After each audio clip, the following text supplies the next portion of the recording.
Bismillahirrahmanirrahim. Assalamualaikum warahmatullahi wabarakatuh.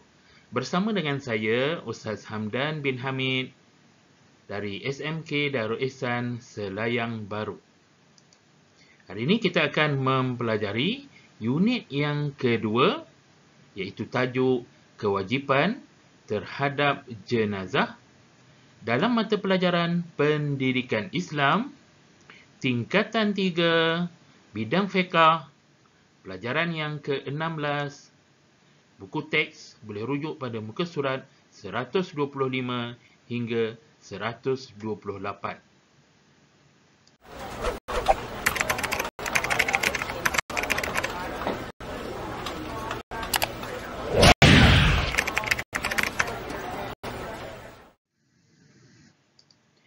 Objektif pembelajaran yang pertama, menerangkan kewajipan memandikan jenazah.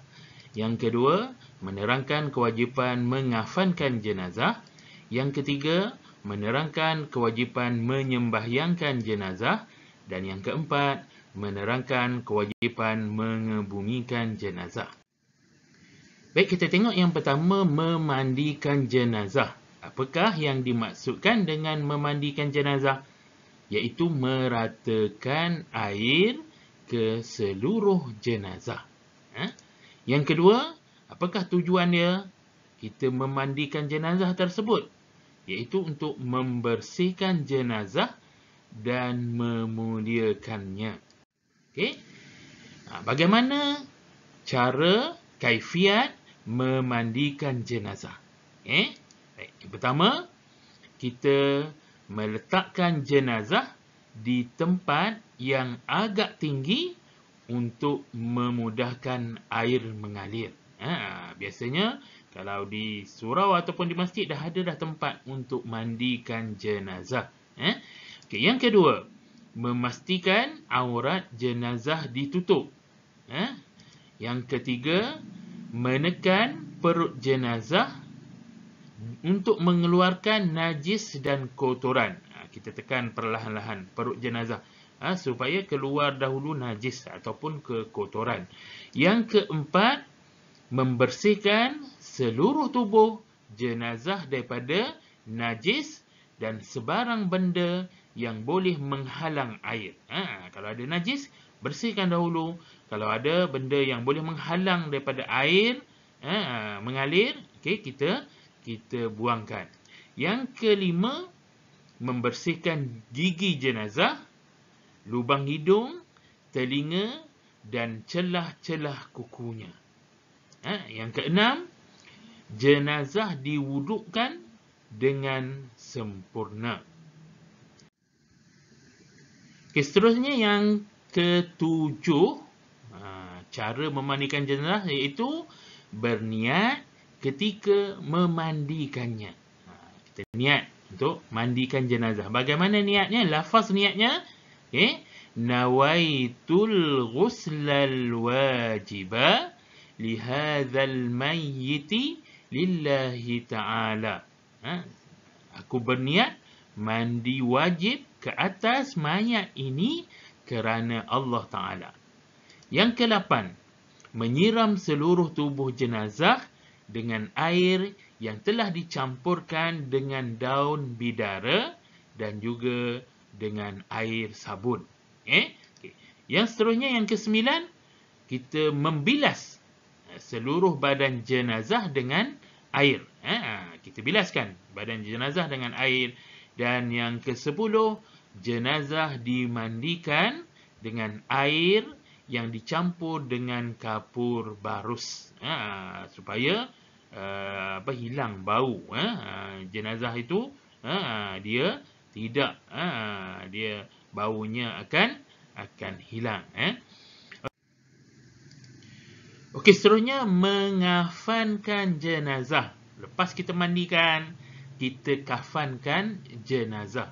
Apakah yang dimaksudkan dengan mengafankan jenazah? Maksudnya iaitu menutup seluruh tubuh jenazah dengan sekurang-kurangnya sehelai kain. Jadi apakah tujuannya? Tujuannya adalah untuk menutup aurat jenazah. Ini mengafankan jenazah ni, bagaimanakah kaifiat ataupun cara untuk kita mengafankan jenazah tersebut. Bagi jenazah lelaki, afdalnya dikafankan dengan 3 lapisan kain putih. Ingat, lelaki 3 lapisan kain putih. Setiap lapisan kain dapat menutup seluruh tubuh jenazah. Manakala jenazah perempuan pula, afdal dikafankan dengan 5 lapisan kain putih. Ini perempuan pula. Yang pertama, 1 lapisan baju untuk menutup bahagian tubuh jenazah. Itu yang pertama. Maksudnya 1 lapisan baju. Yang kedua, 1 lapisan tudung untuk menutup bahagian kepala jenazah. Dan yang ketiga, 1 lapisan lagi untuk menutup bahagian antara pusat hingga lututnya. Dan yang keempat, 2 lapisan pula. Yang tadi semua 1. Yang keempat ni 2 lapisan kain untuk menutup seluruh tubuh jenazah. Baik, seterusnya yang ketiga. Lepas kita mandi, kita kafankan. Yang ketiga, kita menyembahyangkan jenazah. Apakah yang dimaksudkan dengan menyembahyangkan jenazah ini? Iaitu solat yang dilakukan ke atas jenazah dengan kaifiat tertentu. Apakah tujuan dia?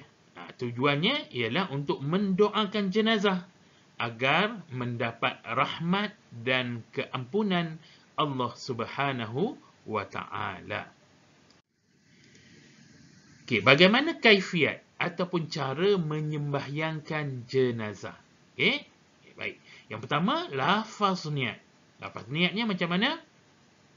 Usalli ala hadzal mayyiti 4 takbiratin fardal kifayati imaman, kalau jadi imam, ma'muman, kalau jadi makmum, lillahi ta'ala.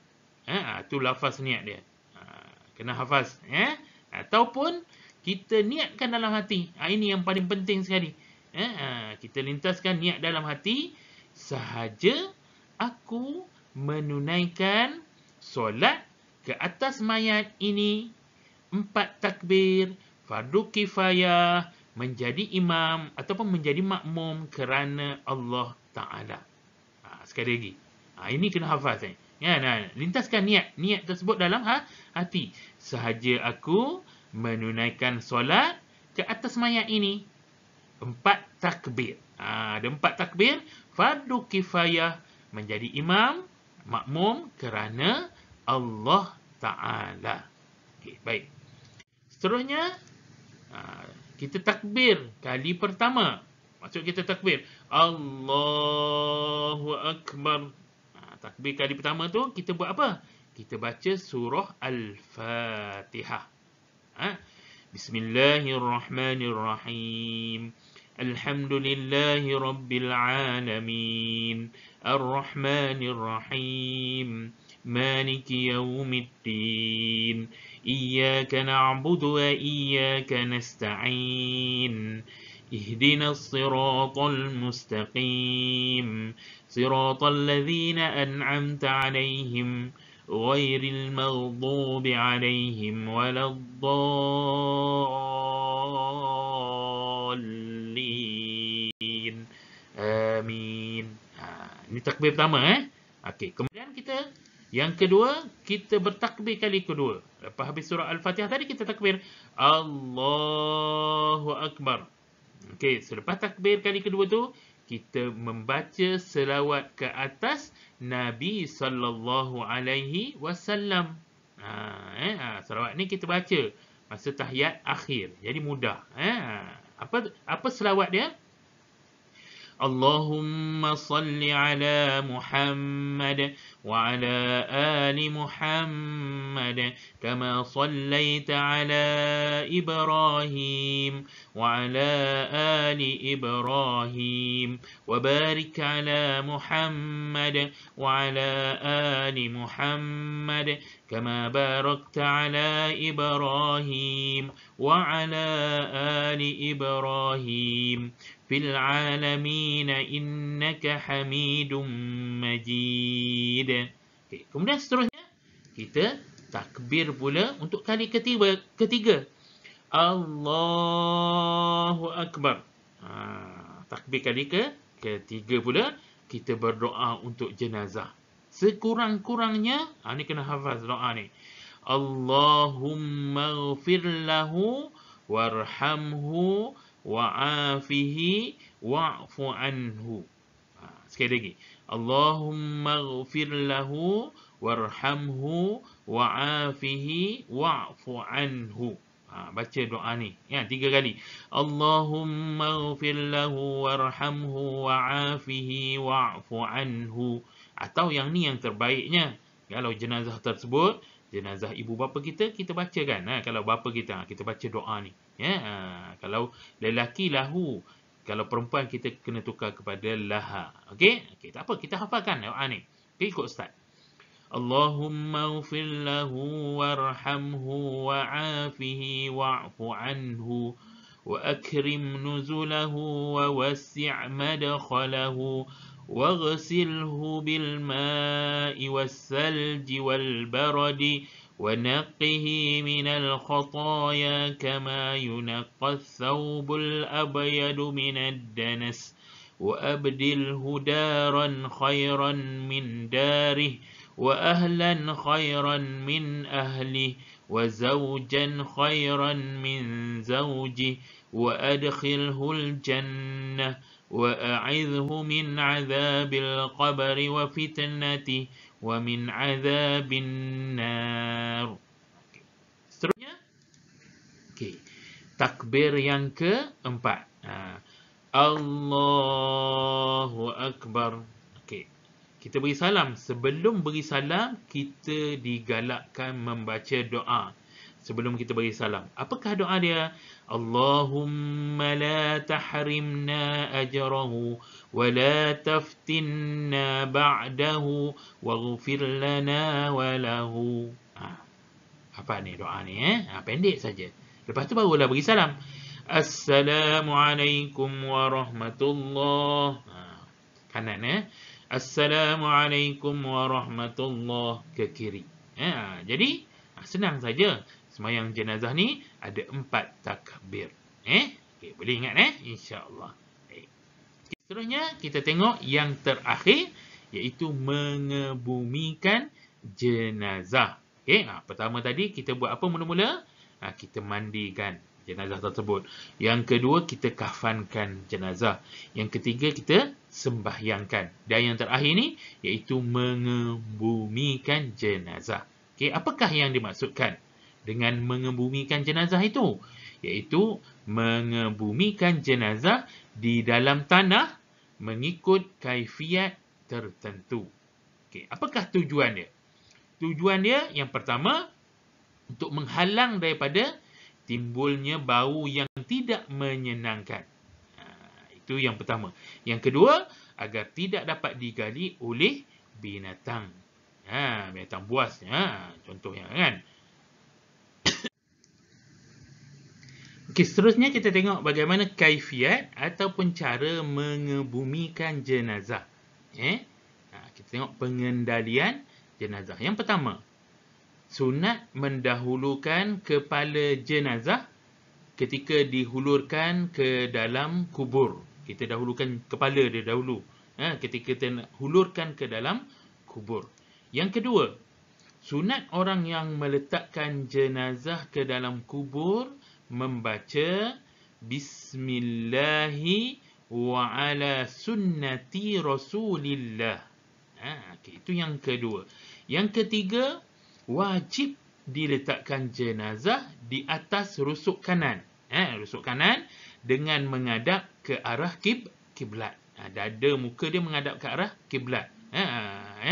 Dan yang keempat, kubur yang wajib sekurang-kurangnya dapat menahan daripada keluar bau dan daripada dibongkar oleh binatang buas.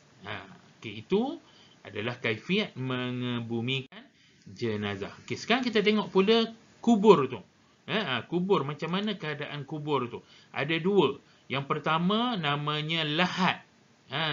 Lahat ni iaitu liang lahat dibuat pada dinding kubur sekiranya tanah keras.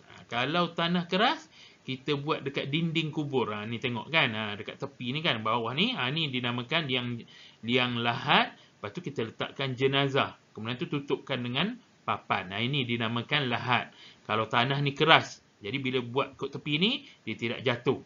Tetapi yang kedua, namanya syak. Iaitu liang kubur dibuat di tengah bahagian kubur. Sekiranya tanah lembut dan berpasir. Contohnya, kita tengok gambar ni kan. Ni dia, liang lahat ni dia letak di tengah-tengah. Jadi, papan dia letak kan atas ni. Okey, ni nama dia syak. Ini untuk tanah yang berpasir, yang lembut. Jadi tak boleh nak buat macam lahat tadi. Kalau tidak dia tak tahan kan. Jadi kita gunakan cara kubur dia, iaitu namanya syak.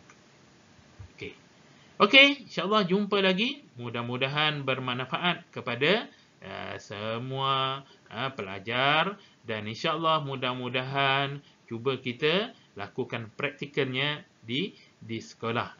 Insya-Allah. Baik, sekian saja. Ustaz. Akhir dengan aqulu qawli hadza wa astaghfirullahal azim li wa lakum. Wabillahi taufiq wal hidayah. Wassalamualaikum warahmatullahi wabarakatuh.